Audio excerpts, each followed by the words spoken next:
आप सभी का सुपर कंसेप्ट क्लासेस में स्वागत है। और आज की इस वीडियो में मैं आप लोगों को क्लास 12 इतिहास के टर्म 2 के टॉप 50 इंपॉर्टेंट क्वेश्चंस बताने वाला हूं, जो आप लोगों के एग्जाम के लिए बहुत ही ज्यादा इंपॉर्टेंट है। और यहां पर हमारा जो क्वेश्चन है, हर एक क्वेश्चन हमारा 2 अंक का है, यानी कि 2 अंक स्तरीय प्रश्न है हर एक। यहां पर मैं आपको जितना भी बताने वाला हूं, तो आप लोग वीडियो पर कंप्लीट बने रहिएगा। अगर आपको वीडियो पसंद आता है तो वीडियो को लाइक कर दीजिएगा, और जितना हो सके इस वीडियो को अपने दोस्तों के साथ अधिक से अधिक शेयर करें, ताकि हर एक तक ये वीडियो पहुंच जाए। और अगर आप लोग हमारी चैनल पर पहली बार आए हैं तो चैनल को सब्सक्राइब करने के साथ साथ बेल के आइकन को प्रेस कर दीजिएगा। तो चलिए एक एक करके हम लोग हर एक क्वेश्चन को स्टार्ट करते हैं और देखते हैं इसके आंसर को बहुत ही सिंपल तरीके से और इजी तरीके से।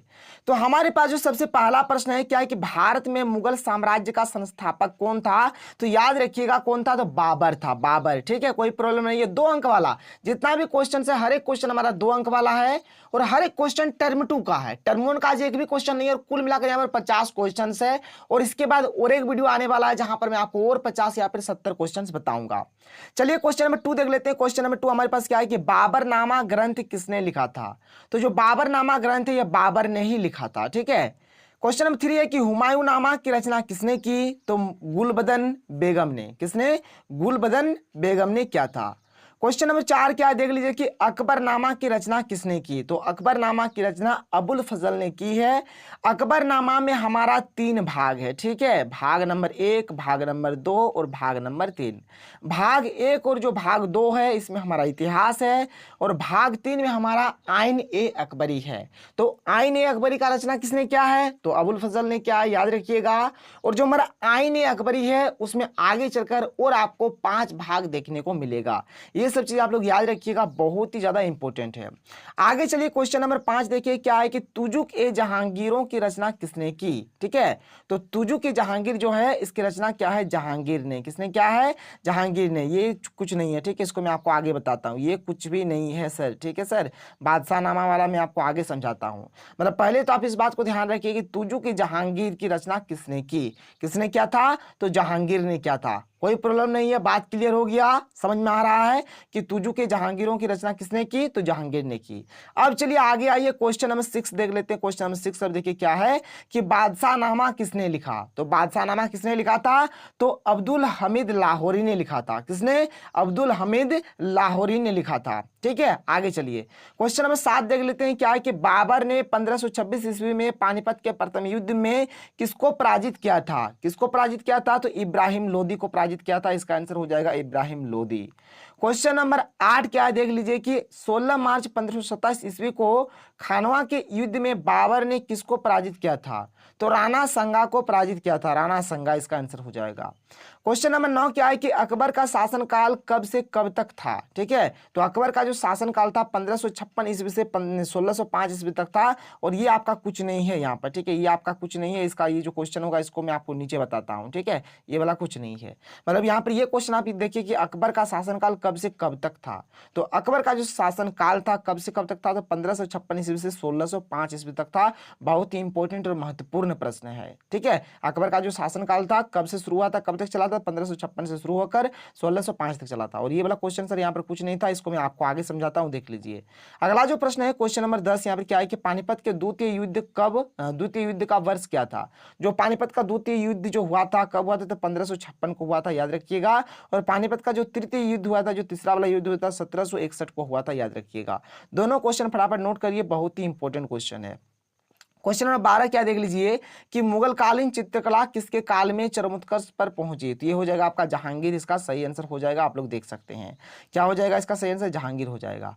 क्वेश्चन नंबर 13 क्या है कि ताजमहल किस नदी के किनारे स्थित है? तो यमुना नदी। बहुत ही सिंपल और इजी क्वेश्चन था। क्वेश्चन नंबर 14 क्या है, देख लीजिए कि भारत का अंतिम मुगल सम्राट कौन था? तो बहादुर शाह जफर। जफर, ठीक है, जफर रो छूट गया है, बहादुर शाह जफर इसका सही आंसर हो जाएगा। भारत का जो अंतिम मुगल सम्राट था, यानी कि जो राजा था, कौन था? बहादुर शाह जफर था, ठीक है। जफर को आप लोग ऐसे लिखिएगा, जफर, जफर ऐसे, ठीक है, कोई प्रॉब्लम नहीं है। चलिए आगे चलते हैं। क्वेश्चन नंबर 15 देख लीजिए क्या है कि कोई 2 विदेशी यात्रियों के नाम लिखे जो मुगल सम्राट जहांगीर के दरबार में आए थे, ठीक है। एक हो जाएगा कैप्टन हॉकिंस और एक हो जाएगा पॉल कैनिंग, ठीक है। क्वेश्चन नंबर 16 क्या देख लीजिए, क्वेश्चन नंबर 16 है कि उर्दू का जन्म किन दो भाषाओं के संपर्क से हुआ है, तो एक हो जाएगा फारसी और दूसरा हो जाएगा हिंदी। ठीक है। क्वेश्चन नंबर 17 यहाँ पर क्या है कि अकबर का जन्म कब और कहाँ हुआ था, तो अकबर का जो जन्म हुआ था कब हुआ था, तो 23 नवंबर 1542 में हुआ था। कहाँ हुआ था, तो अमरकोट में हुआ था। समझ में आ रहा है। चलिए आगे चलते हैं, क्वेश्चन नंबर 18 देख लेते हैं कि फतेहपुर सीकरी को राजधानी किसने बनाया, तो अकबर ने बनाया था। अकबर ने किस सन में दिन ए इलाही धर्म चलाया, यहाँ पर दिन ऐसा लिखिएगा, दिन ए इलाही। ठीक है, दिन ए इलाही, दिन ए इलाही धर्म कब चलाया था, तो 1582 में चलाया था।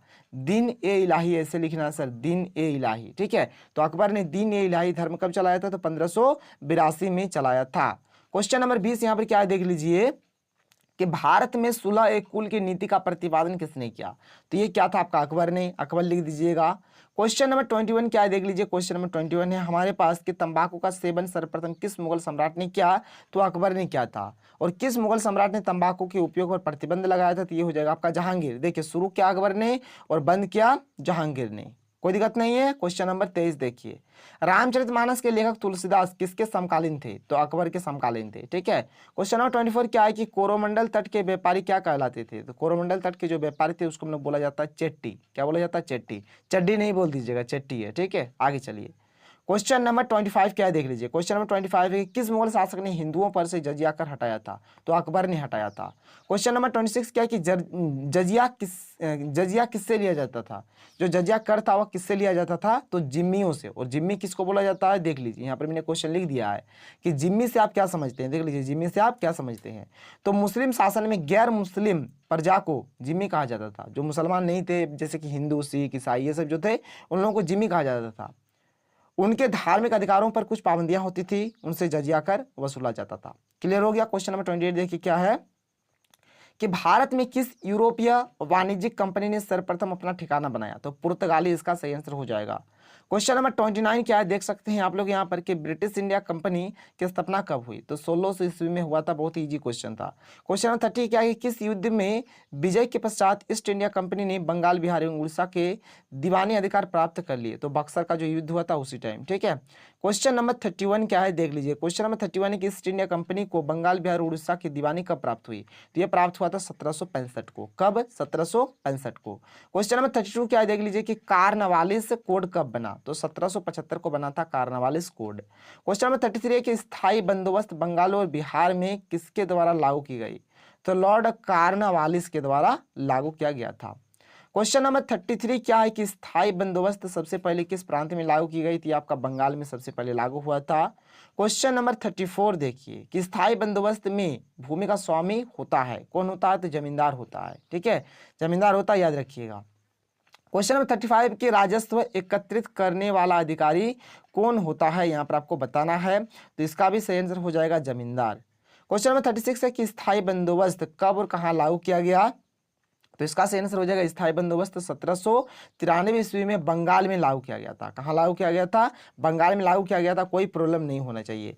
क्वेश्चन नंबर 37 यहाँ पर क्या देख लीजिए कि संथाल विद्रोह के दो मुख्य नायकों का उल्लेख करें, तो एक हो जाएगा सिद्धू, दूसरा हो जाएगा कान्हू, तो सिद्धू कान्हू इसका आंसर हो जाएगा। क्वेश्चन नंबर 38 क्या है कि संथाल विद्रोह कब हुआ था, तो 1855 में हुआ था, याद रखिएगा। अगला जो क्वेश्चन है क्या है कि संथालों को बसने के लिए दिया गया भूभाग क्या कहलाता था, इसको बोला जाता था दामिन एक को बोला जाता था। क्या बोला जाता था, दामिन एक को बोला जाता था। क्वेश्चन नंबर 40 की जमीन को जलाकर साफ करके खाद हेतु राख का प्रयोग किया जाता था, ऐसी खेती कहलाती है, तो ऐसी खेती को बोला जाता है झूम खेती। क्वेश्चन नंबर 41 है कि संथाल विद्रोह के नेता कौन थे, तो सिद्धू तथा कान्हू इसका आंसर हो जाएगा। क्वेश्चन नंबर 42 क्या है कि मुंडा विद्रोह के नेता कौन थे, तो बिरसा मुंडा हो जाएगा। उलगुलान विद्रोह के नेता कौन थे, तो ये भी आपका बिरसा मुंडा हो जाएगा, दोनों के दोनों बिरसा मुंडा हो जाएगा, याद रखिएगा। क्वेश्चन नंबर 44 क्या है देख लीजिए कि रैयतवाड़ी व्यवस्था कहाँ कहाँ लागू की गई, तो बंबई, असम और मद्रास में। सबसे पहले मद्रास में लागू हुआ था, याद रखिएगा। क्वेश्चन नंबर 45 यहाँ पर क्या है देख लीजिए कि बंबई दक्कन में ब्रिटिश द्वारा लागू की गई राजस्व प्रणाली का क्या नाम था, तो नाम था रैयतवाड़ी। क्या नाम था, रैयतवाड़ी। अब देखिए यहाँ पर क्वेश्चन नंबर 46 क्या है कि रैयतवाड़ी व्यवस्था में भूमि का स्वामी कौन होता था, तो किसान होता था, यानी कि रैयत जिसको बोला जाता था, रैयत यानी कि किसान होता था। ठीक है, चलिए अगला प्रश्न देख लेते हैं। क्वेश्चन नंबर 47 क्या है, किस प्रणाली में राजस्व की राशि सीधे रैयत यानी कि किसान के साथ तय की जाती थी? तो वह कौन सा व्यवस्था था? तो ये जो व्यवस्था था, इस व्यवस्था का नाम था रैयतवाड़ी व्यवस्था। क्या नाम था? रैयतवाड़ी व्यवस्था।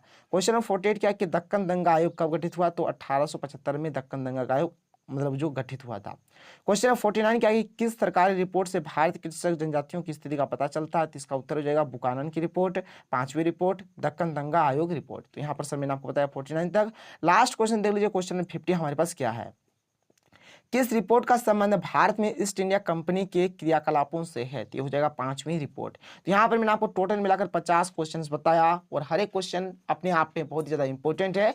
और आगे चलकर मैं आपको जो 2-3 चैप्टर बच जाता है वहां से हर एक क्वेश्चन को लेकर 70 या फिर 80 क्वेश्चन का और एक MCQ वीडियो आने वाला है जो आप लोगों के लिए बहुत ही ज्यादा इंपॉर्टेंट होगा। तो अगर आप लोग हमारे चैनल पर नए हैं तो चैनल को सब्सक्राइब करने के साथ साथ बेल के आइकन को प्रेस करके रख लीजिए, क्योंकि आपके लिए बहुत ज्यादा फायदेमंद होने वाला है। तो मिलते हैं अगले वीडियो में। Thank you. जय हिंद।